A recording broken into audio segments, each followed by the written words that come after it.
This is Supriya Sharma, your geography educator. Welcome to social school. और आज की जो वीडियो है उसमें हम जो सबसे ज़्यादा डाउट्स थे बच्चों के कि मैम ठीक है थियरी पार्ट तो हम लोग कर रहे हैं, वो जो 70 आउट ऑफ 70 वाला जो पार्ट है वो तो हम लोग पूरा कर रहे हैं आपके वन शॉट से, रैपिड रिवीजन से या फिर आपके लाइव वीडियो से, लेकिन बचे हुए जो ये 30 नंबर है ना, जो प्रैक्टिकल एग्जाम के 30 नंबर हैं उसमें हमें क्या करना है, किस तरीके से जो है पेपर देना होगा, किस तरीके से वाइवा देना होगा, प्रैक्टिकल फाइल का क्या करना है। तो इस पूरी वीडियो को आप लोग शुरू से एंड तक देखेंगे और आपके ये जितने भी डाउट्स हैं रिगार्डिंग योर प्रैक्टिकल एग्जाम जो कि 30 नंबर का है उससे लेकर सारी चीजें आपकी क्लियर हो जाएंगी। सो बिना किसी देरी के शुरू करते हैं आपका 30 आउट ऑफ 30 का मास्टर प्लान। अब सबसे पहले जो चीज आपको ध्यान रखनी है इसमें किस तरीके से आपका बाइफर्केशन है, क्योंकि स्कूल वाले ना आपको बहुत बार कंफ्यूज कर देते हैं कि भाई अगर 30 नंबर है ना, 30 नंबर तो है, तो उसमें से 25 का तुम्हारा जो है प्रैक्टिकल एग्जाम प्लस वाइवा वो ऐड करके आपको बताते हैं, है ना, और रिमेनिंग जो आपके नंबर बचते हैं वो आपके क्या है, वो आपके प्रैक्टिकल फाइल के हैं। तो ये गड़बड़ी आप लोगों को नहीं करनी है। ध्यान से देखिएगा क्या क्या सेगमेंट होने वाला है। सबसे पहले अगर हम बात करते हैं तो आपका जो रिटन एग्जाम होगा वो होगा 20 नंबर का। अब उस रिटन एग्जाम में क्या क्या होगा देखिएगा। The core of your practical assessment this session test your understanding of concept and your ability to apply them. अब जो बच्चे ज्योग्राफी को थ्योरेटिकल सब्जेक्ट समझते हैं ना वो यहाँ पर फंस जाते हैं। क्यों? क्योंकि देखो यहाँ आप प्रैक्टिकल कर रहे हो, तो प्रैक्टिकल बेस्ड जब चीजें आप लोग पढ़ना शुरू करते हो तभी आपको पता चलता है कि ज्योग्राफी जो है वो सिर्फ रट्टा लगाने वाली चीज नहीं है, उसमें आपको प्रैक्टिकल करना पड़ता है और उस डेटा को एक फाइनल ऑफिशियल डेटा आपको बनाना पड़ता है। इस पूरे प्रैक्टिकल में आप लोगों को यही करना है, एक एक करके वो भी समझेंगे, पहले ये देख लीजिए, ठीक है। 20 नंबर तो आपके हो गए रिटन एग्जाम के। दूसरा आता है हमारा वाइवा, जिससे सबसे ज्यादा जो है वो हमें डर लगता है ना। 5 नंबर का आपका वाइवा होने वाला है। तो जो भी एक्सटर्नल आपका वाइवा लेने आएंगे वो आपसे कहां से चीजें पूछेंगे, वो आपकी चीजें पूछेंगे आपकी जो 5 नंबर की ये प्रैक्टिकल फाइल है। मैं ये उम्मीद करती हूँ कि सारे बच्चों ने एकदम नीट और क्लीन अपनी प्रैक्टिकल फाइल बनाई होगी, सुंदर सुंदर प्रेजेंटेशन, ग्राफ जो भी आपका है वो आपने बढ़िया से बना लिया होगा, ठीक है। तो ये 5 नंबर वाइवा के और 5 नंबर प्रैक्टिकल 5 के, तो आप समझ लीजिए कि इन दोनों सेगमेंट से, और 20 नंबर का आपका जो है रिटन एग्जाम होगा। अब उस रिटन एग्जाम में क्या क्या होगा चलिए वो जान लेते हैं।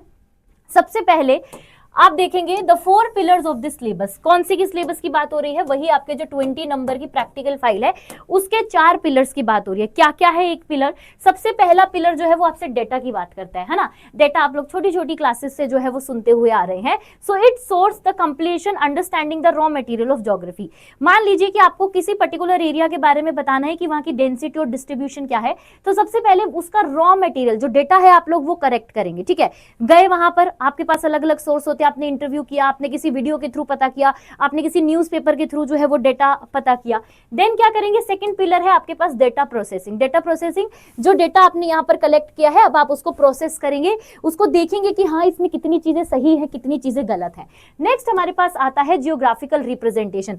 जो डेटा आपने कलेक्ट किया, जिसको आपने स्टडी किया, स्टडी करने के बाद आपने उसको क्या किया, ग्राफ में रिप्रेजेंट किया, कहाँ ज्यादा कहाँ कम, कितना ज्यादा कितना कम, जो भी आपके विजुअल्स हैं, ठीक है। देन एंड में बचता है जीआईएस, जिसको हम बोलते हैं कि ज्योग्राफर्स की एकदम न्यू मॉडर्न लेवल की टूल किट होती है, जिससे आप उस डेटा को क्या कर सकते हो, अब इसके होने के बाद उस डेटा को आप जो है प्रेजेंट करते हो। कैसे करेंगे चलिए शुरू करते हैं आपके पिलर नंबर 1 से, यानी कि डेटा से।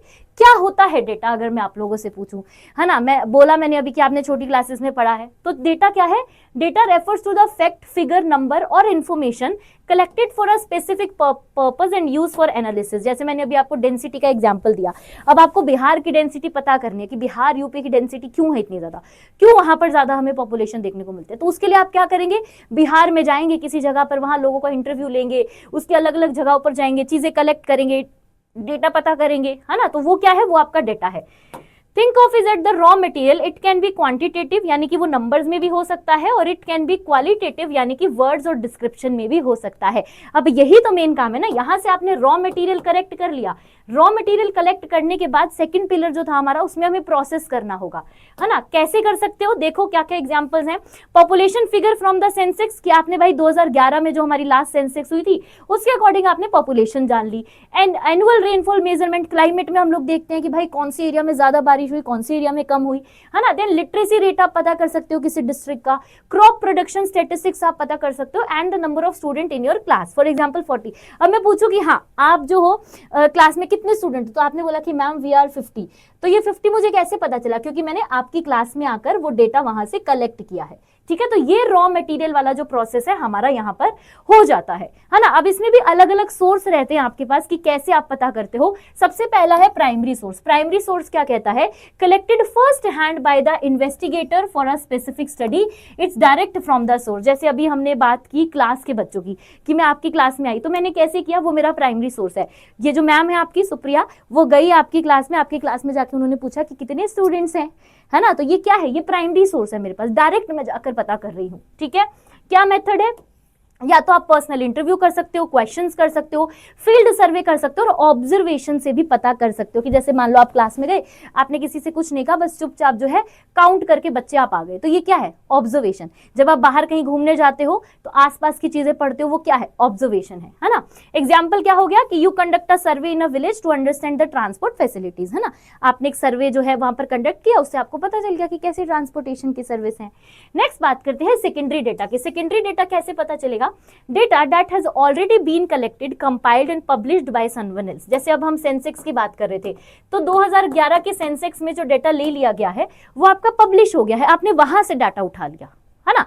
आप किसी पर्टिकुलर जगह पर नहीं गए, आपने जो है हम बोल सकते हैं कि रॉ चीज आपने नहीं देखी, आपने किसी और सोर्स से वो डेटा यहां पर उठा लिया। जैसे कि for example Sensex of India, जिसका एग्जांपल मैंने अभी दिया, गवर्नमेंट की रिपोर्ट से हम लोग डेटा उठाते हैं। आपकी एनसीईआरटी में बहुत सारे ग्राफ होते हैं कि नहीं होते, आपकी एनसीईआरटी में जितने भी ग्राफ होते हैं उसका सोर्स नीचे लिखा होता है कि हाँ भाई ये गवर्नमेंट की उस रिपोर्ट से हमने उठाया, ये जो डेटा है ये हमने सेंसेक्स 2011 के अकॉर्डिंग उठाया है।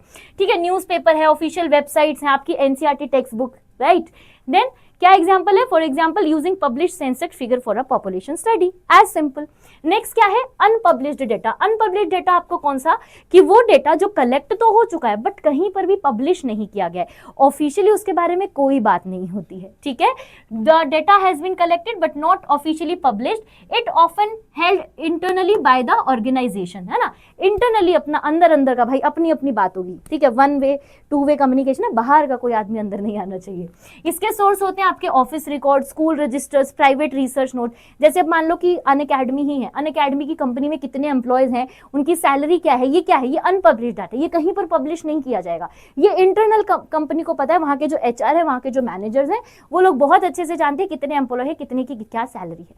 ठीक है ना, तो ये हो गया आपका unpublished data. For example your school attendance register ना, उससे बाहर वाले को क्या मतलब है, हमारे स्कूल की अटेंडेंस से। क्लियर, चलिए आगे बढ़ते हैं और बात करते हैं आपके अलग अलग क्लासिफिकेशन और टेबुलेशन के। टेबुलेशन का मतलब क्या है, जैसा कि आपको टेबल जैसा कुछ नजर आ रहा है ना, तो उसी से आप लोग यहाँ पर हिंट ले लो।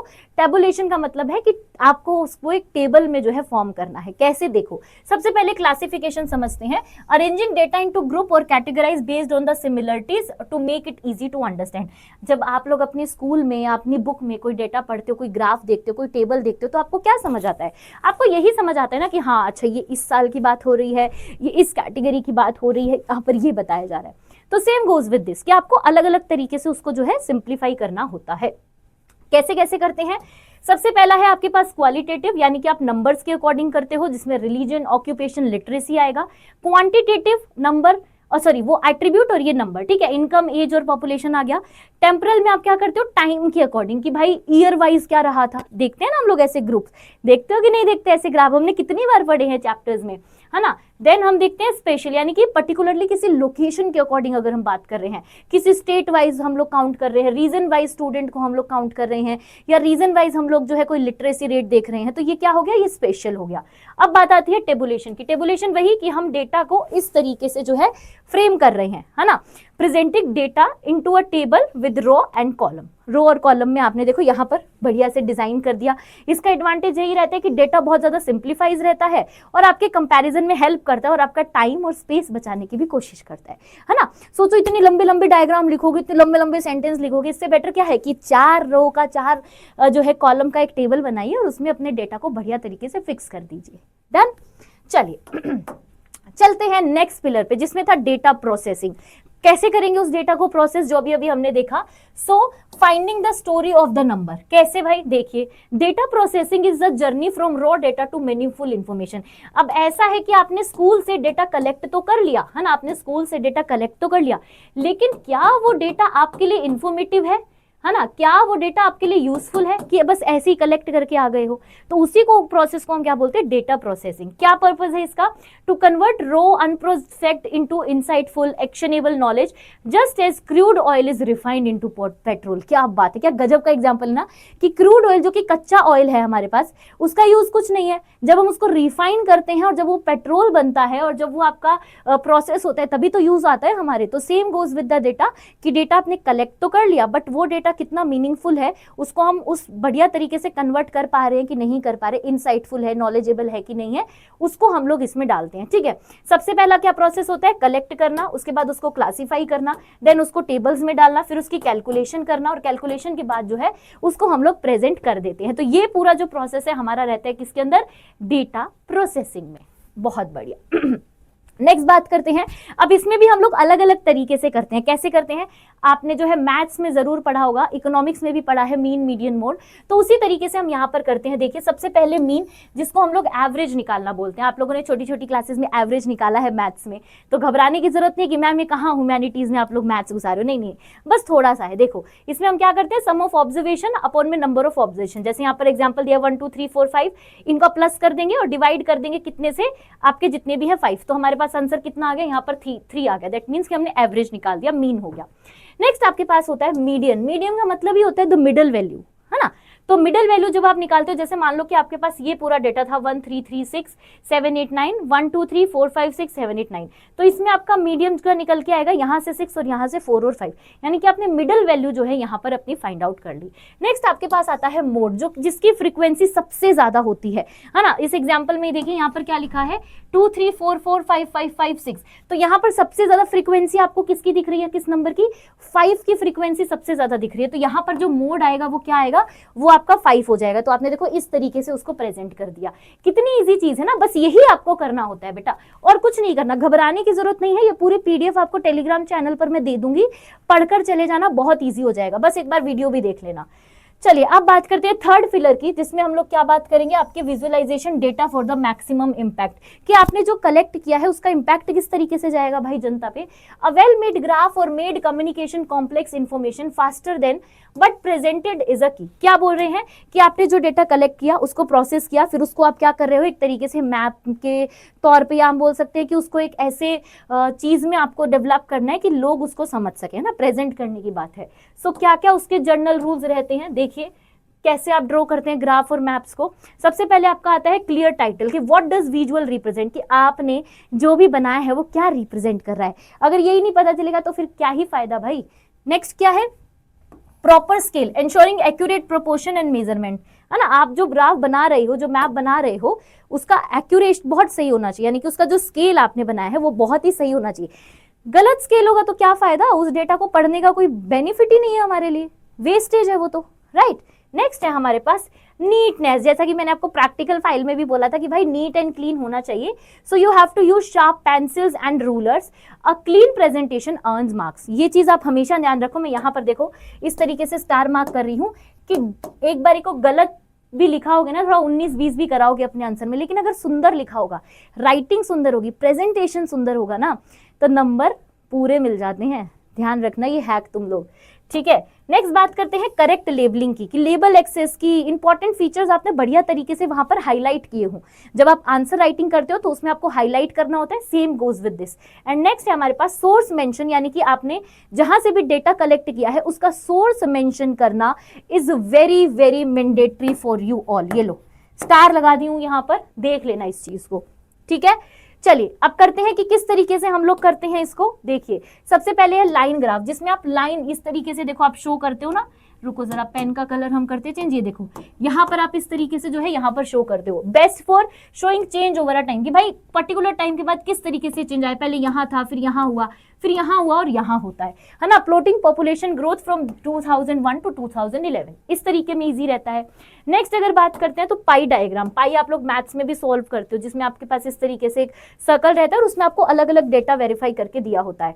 सो ये किसके लिए बेस्ट रहता है, representing parts of a whole, usual और परसेंटेज। जब आपको परसेंटेज शो करनी है, किसी पर्टिकुलर एरिया का होल डेटा जो है वो शो करना होगा, तब आप यूज करते हो, है ना। इस तरीके से। नेक्स्ट अगर हम देखते हैं तो हमारे पास है बार डायग्राम। बार डायग्राम की क्वेश्चन भी हम लोग बहुत सॉल्व करते हैं मैथ्स में, ठीक है। तो comparing values across different categories, है ना, डिफरेंट कैटेगरीज की वैल्यू आप देखो देख रहे हो यहाँ पर, जैसे कि सिंपल है, मल्टीपल है, कंपाउंड बार्स है, इस तरीके से। फ्लो चार्ट की अगर बात करेंगे तो फ्लो चार्ट तो मैं आपको बोलती हूँ कि भाई जब थियरी पढ़ते तब भी फ्लो चार्ट देख लिया करो, है ना। फ्लो चार्ट में हम लोग बेसिकली एक प्रोसेस बता रहे होते हैं कि सीक्वेंस क्या रहा, कि पहले ये आया, फिर सेकंड पे ये होगा, फिर तीसरे पे जो है फाइनल आउटपुट निकल के आएगा, ठीक है। जैसे अगर मान लो कि हम लोग पुश और पुल फैक्टर के बारे में बात कर रहे हैं, डेमोग्राफिक के बारे में बात करें, उसमें हम फ्लो चार्ट पढ़ते हैं ना कि पहले birth rate high, death rate high, फिर birth rate high, death rate थोड़ा सा कम होना शुरू होता है, और फिर दोनों ही जो है वो कम हो जाते हैं। तो ये क्या इस तरीके से फ्लो चार्ट में हम उसे यहाँ पर शो कर सकते हैं, ठीक है। अब बात करते हैं आपके एडवांस्ड लेवल पे कैसे शो करते हो। देखिए ये तो हो गई ग्राफ्स की बात। मैप में कैसे शो करोगे, डॉट मैप, याद आ रहा है, चैप्टर में पढ़े हो ना डॉट मैप, जहां पर एक डॉट जो है आपका वो 2 लाख लोगों को रिप्रेजेंट कर रहा था, ह्यूमन वाले में, याद है ना, पॉपुलेशन वाले में। सो देखिए यहाँ पर how it works, each dot represent a fixed value of phenomena. एक डॉट जो है वो आपके फिक्स्ड वैल्यू को जो है शो करेगी। आपके एनसीईआरटी का ये एग्जांपल है, देख लो, population density map of India where 1 dot represent 2 lakh people. याद आ रहा है ना, अभी अभी मैंने बताया था, और देखो यहाँ भी यही लिखा है। तो इस तरीके से आपको जहां ज्यादा डॉट दिख रहे हैं, देखो बिहार, वेस्ट बंगाल, उत्तर प्रदेश, हरियाणा, पंजाब, इसका मतलब यहाँ पे जो एक डॉट है वो 2 लाख को रिप्रेजेंट कर रही है, और इसके साथ साथ आपको जहां जहां डॉट दिख रहा है उस तरीके से आप यहाँ पर देख सकते हो।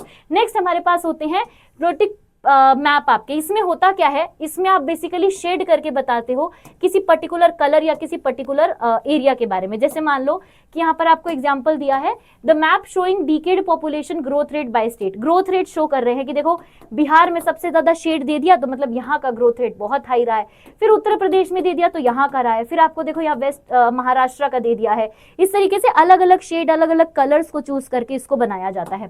Then we have isopleth map. इसमें क्या होता है, बेसिकली ये जो तीनों मैप है ना बेटा, ये आपके थीमेटिक मैप होते हैं, जो थीम पर बेस्ड होते हैं किसी ना। जैसे ये पॉपुलेशन पर था, इधर हमने ग्रोइंग रेट दिखा दिया, और इधर हम आप देखो आपके ट्रांसपोर्ट चैप्टर का जो है वो दिखाया जा रहा है। कैसे काम करता है, यूज लाइंस या isolines to connect points of equal number. तो आपको देखो ये लाइंस यहाँ पर जो है कनेक्ट हो रही है। जैसे इस पर्टिकुलर एरिया पे आप देखो किस तरीके से जो है शो किया जा रहा है, ऐसे ये देखो जहां पर आपको स्टोर्स दिखाया, यानी कि यहाँ पर जो है आपके अलग अलग चीजें हैं वो बताई जा रही हैं। सो कैसे आपका देख लीजिए, map transport chapter connecting places they are equal travel time from the central point, है ना, कि ये जो सेंट्रल पॉइंट है इससे सबका जो एरिया है आपको देखने को मिल रहा है वो आपका कितनी कितनी दूर है, उस हिसाब से यहाँ पर आपको दिखाया गया है ट्रांसपोर्ट वाले चैप्टर से। तो ये तीनों मैप में भी, और वो तीनों जो हमने ग्राफ देखे चारों, तीनों मैप इस तरीके से जो है हम लोग यहाँ पर शो करते हैं।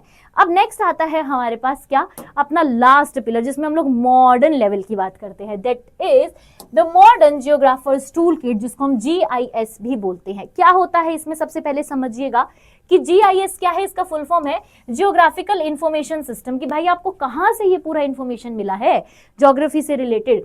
डेफिनेशन है, a computer based system used to store, analyze and display spatial location based data, कि भाई आपने कंप्यूटर के सोर्सेज को यूज किया है एक पर्टिकुलर एरिया के डेटा को पता करने के लिए, ना, मतलब एडवांस लेवल की बात हो रही है। द बिग पिक्चर कैसे शो करेगा कि GIS integrates all states data work from collection to analyze and visualize in one powerful platform. जैसे देखो अभी ये है, ये पूरा का पूरा क्या है, हमने उठा लिया कंप्यूटर से।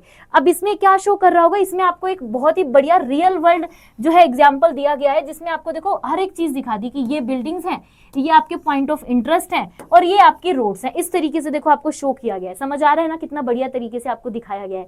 तो जब आपको इतना अच्छा तरीके से यहाँ प्रेजेंट किया तो आपको भी ऐसे ही प्रेजेंट करना होता है। इसके की एडवांटेजेस क्या क्या है कि accurate data हेल्डिंग, easy storage, better decision making and time saving, और एफिशिएंट रहता है। क्यों, क्योंकि इसमें हम कंप्यूटर का यूज कर रहे हैं, तो टाइम तो हमारा वैसे ही सेव हो गया, है ना, एनर्जी भी थोड़ी बहुत हमारी जो है सेव हो जाती है। किस तरीके से काम करता है, 5 की कंपोनेंट्स है जिसपे काम करता है। Number 1 is hardware, computer, scanner, GPS unit. Number 2 is software, GIS applications themselves, मतलब उनकी खुद की एप्लीकेशन होती है। जैसे आप जानते हो सर्वे ऑफ इंडिया, जो जिसको हेडक्वार्टर हमारा देहरादून में है, वो कैसे कैलकुलेट करता है, इसी की हेल्प से करता है।